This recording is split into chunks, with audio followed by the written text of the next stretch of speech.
izinja nazi izinja siyakhokotha lapha eke ziyadelela uthatha umkhonto wami uyokhomba uthi ke udangerous ngiyamtshela mina ngithi umkhonto wedlozi lona.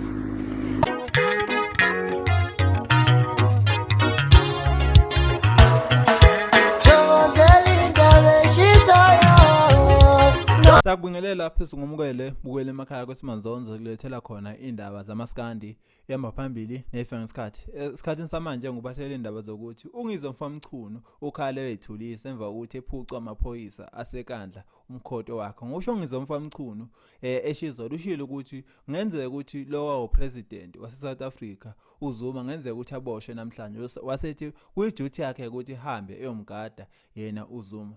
Namhlanje kubonakale ungizo mfamchunu ephethe umkhonto. Amaphoyisa ke ebesebopha udriver ebehamba nongizo. Kwathiwa lo driver lo utholakale necala ukuthi ephethe isikhali esiyingozi sitholakala emotweni yakhe. Akaboshwa ungizo mfamchunu kodwa uphuciwe umkhonto wakhe waboshwa no driver obedrivele ungizo mfamchunu.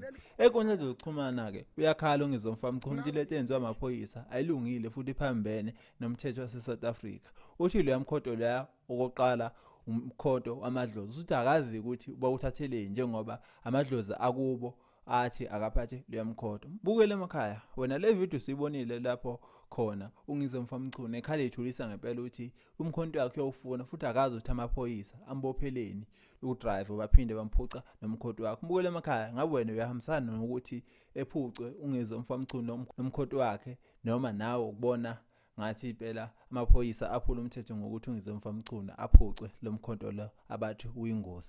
This is my home. You must stop. I'm warning you. It doesn't matter how much time you want. Doesn't matter. The truth is the truth, and the truth is the truth. Because you are arresting someone for nothing. You cannot arrest our driver. Hey, I want to wafethu. Hey, ayilelizwe wafethu mina ngiyalibonga. Ngiyalibonga nje lelizwe.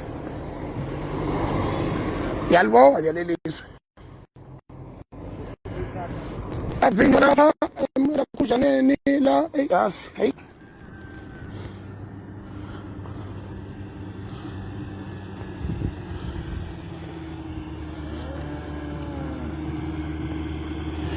Yawona ngaze ngibonte nje nganza kwethu. Haza ngibonte nje. Yavinjwa la kuthatha udriver wethu wemoto esihamba ngayo lana. Emveni kolokho eke uthathwa abaphoyisa lana kungena sizathu. Asikho nesincane isizathu. Bathi bambophela ukuthi umkhonto enguphethe udangerous. Umkhonto. Ngiphethe umkhonto wathi umkhonto is a dangerous weapon. But responsibility ka driver. Benga drive mina, drive omunye umuntu. Bathi bambophela umkhonto is a dangerous weapon. Uyayimagine awana le futhi ngiyibona nje. Akaze ngiyibona nje. Sifinshiwe manje lapha ethu zokomuza kancamalala. Kodwa ngempela South Africa ngithule ngithini into enjengalana nethini la sifinjwa amaphoyisa ungabona kangakanani ungathi azokhuza udlame la ngobandlululo noma ngifake imask yazo ngikhuluma nani izinja nazi izinja siyakhokotha lapha eke ziyadelela uthatha umkhonto wami uyokhomba uthi ke udangerous ngiyamtshela mina ngithi umkhonto wedlozi lona umkhonto wedlozi abedelele likhono kwalapha nazo ngibonke nje. Ezinye futhi indaba zamaskandi ezokuthi igcwame elisha la kaMashandu sebethe abantu abaningi liyabadida manje uma selithi abathenge iJonathan D.